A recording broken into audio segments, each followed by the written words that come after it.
A ustedes, a mis abuelas, mi madre, mis hijas, hermanas, también he visto de cerca la violencia.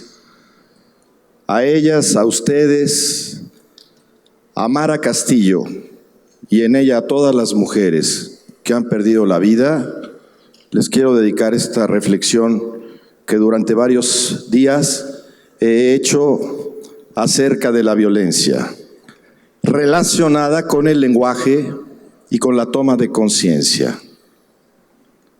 A mis amigas conferencistas y a mis amigos también, y a todos los hombres que también han sufrido la violencia de otros hombres.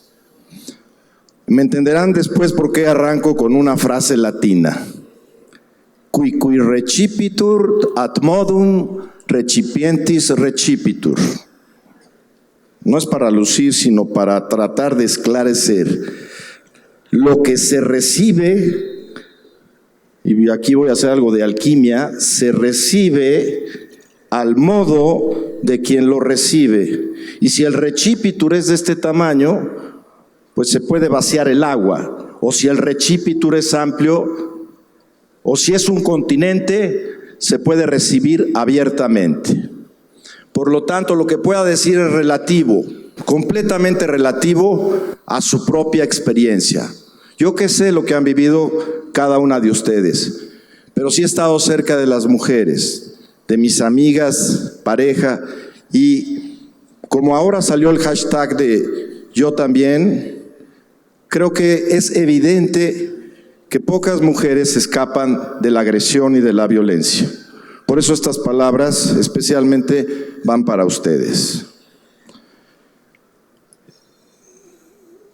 Siempre, ahí está. Bueno, la intención esta se puede explicar de una manera más sencilla. Cuando dices una tormenta para un campesino puede ser maravillosa. Si hoy nos hubiera caído una tormenta, no hubiera estado tan bien. Si era un día de turistear, hubiera sido de mala suerte. O sea, todo es relativo a nuestra propia experiencia. Y quiero conectar la experiencia y la causa de la violencia con un factor importante, el lenguaje. Por eso usé el qui recipitur, porque si no tenemos el latín, difícilmente podemos entender lo que traté de comunicar y de transmitir.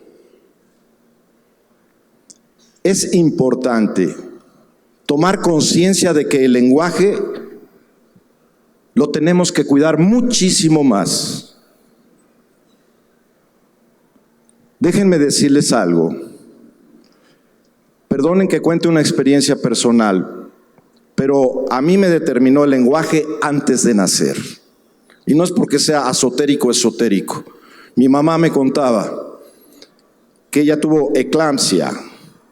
Y cuando tuvo ese problema fueron a ver en aquella época un cura que se llamaba el padre Julio Bertis, jesuita. Y el padre Bertis puso las manos sobre el vientre de mi madre y le dijo, ofrézcaselo a Dios, como en los toros, no hay quinto malo. Éramos 10 hermanos. Bueno, en esa época 5, pero después la mata siguió dando. Pero no hay quinto malo. ¿Y qué creen? Ese día cambié el ropón del bautizo por la sotana negra. Estuve 15 años estudiando para el sacerdocio. Un año antes de ordenarme, ya con votos perpetuos de pobreza, que esa no me costó tanto porque era mejor. Castidad sí me pesó y obediencia, tuve que decir no puedo con esto. Pero imagínense, desde antes de nacer, qué curioso que me lo contaban y acabé ahí. Es un poco lo que se dice que el verbo se hace carne.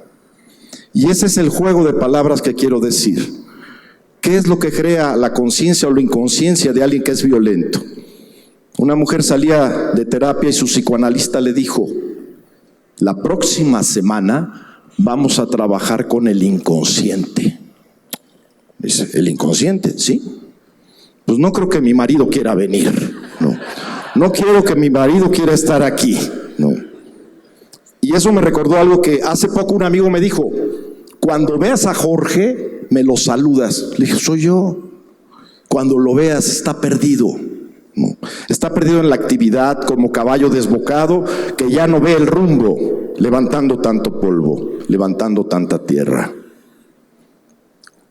¿Cuáles son los 3 grilletes del lenguaje que a mí me impidieron, o que a ustedes o a cualquiera de los que estamos aquí, dependiendo del Rechipitur, impidieron realmente la toma de conciencia?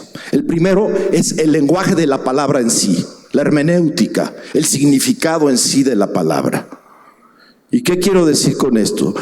Que si desde que nacemos recibimos una serie de palabras, nos vamos identificando con ellas. He estado en la cárcel y he estado, he estado comentando mis libros con la gente y me he dado cuenta de cómo el lenguaje es otro. Aquí podemos hablar muchas palabras, pero allá es el lenguaje. ¿Qué lenguaje? En primer lugar, hemos perdido el sujeto. Si tú ahora hablas con la gente, observarás lo siguiente. Fíjense bien, perdón por esta reflexión. Cuando alguien va de viaje y regresa, le preguntas, oye, pudo haber ido a museos y a distintos lugares. Oye, ¿cómo te fue? Te va a contestar, estuvo de poca, no, estuvo padrísimo. Pero no te van a dar contenidos, no. Vivimos en una época en donde la palabra ha perdido significado. Es decir, hemos perdido el sujeto. Interesa el verbo, interesa la actividad, interesa el adverbio, interesa el adjetivo y el adverbio que califica al verbo. Pero hemos perdido al ser humano porque hombre lo hemos identificado con macho. Hombre igual a macho. Y dejemos eso, el ismo, los sufijos son peligrosos.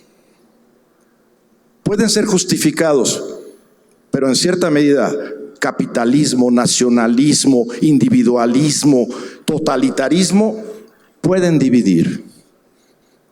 Que ya no exista el sujeto que sustenta la causa del problema. Es un error en el lenguaje. La pobreza que a veces tenemos. Antiguamente, amigos, los contabas así.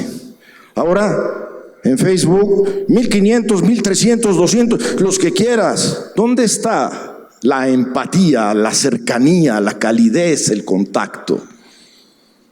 Y todos estamos en este juego, yo el primero, a ver cuántos tengo, a ver si hoy tengo más aceptación. Hemos crecido, el primer grillete, lo he puesto, es el lenguaje. Y el lenguaje que también nos mete en estereotipos. Por eso mi pregunta, y regreso a la anterior, que esta es la... ¿En dónde hemos perdido a este sujeto? Hay una investigación, y ustedes lo deben saber, que las primeras neuronas que se encienden, 83,000 millones de neuronas que se encienden en el ser humano, son las del contacto, son las de la relación. Son las del cariño. ¿Y por qué nos empeñamos en dividir a hombres de mujeres? La diferencia puede ser biológica, testosterona, estrógenos, dopamina, etcétera, biológica. Pero ni los hombres son de Marte, ni las mujeres son de Venus. El puente en realidad está en medio, somos de la Tierra ambos. Y si pudiéramos educar así, podríamos decir, en la palabra misma, el hombre también es tierno, el hombre también llora, pero no fue así el estereotipo. Y les digo, he estado cerca de gente que vive en la prisión y ha cometido errores, acting out, y mucho cuando analizas el lenguaje que manejan, es distinto al lenguaje, al Rechipitur que quizá tenemos los que estamos aquí. Y aquí quizá también hay un dolor muy fuerte por abusos, ¿no? Déjate nada más de la eliminación que hemos hecho del sujeto. Cuando veas a Jorge me lo saludas. Cuando veas a este bebé me lo saludas, ¿no? ¿Dónde lo perdimos? Péguele como hombre, sea machito. El último es vieja. Calladita se ve más bonita. Cuando hemos crecido desde chiquitos con ese lenguaje, por lo menos en mi historia, imagínense de monje, cuando la hormona espiritual se movía, ¿no? Tú tenías que convertirla en un eufemismo diciendo, el amor de Cristo nos une, cuando en realidad lo que tú querías era contacto, ¿no? No me hago la víctima porque de alguna manera todos tenemos nuestros grilletes y por eso aquí nadie puede pararse a dar recetas, solo a crear reflexión. Yo tengo los míos y he trabajado en ese proceso, pero aún tengo que superarlos. El segundo elemento es el lenguaje de los hechos. Para recuperar ese niño, el siguiente elemento es el lenguaje de los hechos, una vez acabando con estos ismos, sufijos y prefijos. Pero el lenguaje de los hechos, ay Dios, nos pone, siempre me adelanto a eso. Fíjense nada más esto. Hijo, en verdad no sé en qué momento nos descuidamos contigo. Papá, aquí estoy, ¿no? Completamente perdido. Esto me recuerda un poquito. Fíjate, si además del lenguaje, de la pérdida del sujeto, en los hechos vemos violencia, no sabemos aquí si existe un padre al que tuvimos que enfrentar, alcohólico, violento, poco tierno, un padre que solo el estereotipo lo hizo proveedor y se perdió el contacto de regreso, de cariño. No es cuestión de víctima ni demás, es cuestión de reflexión. ¿Qué viste? ¿Qué escuchaste? Que fue fraguando, que fue acrisolando esa persona. El lenguaje de los hechos, lo difícil no está en morir por un hombre, lo difícil está en vivir con él.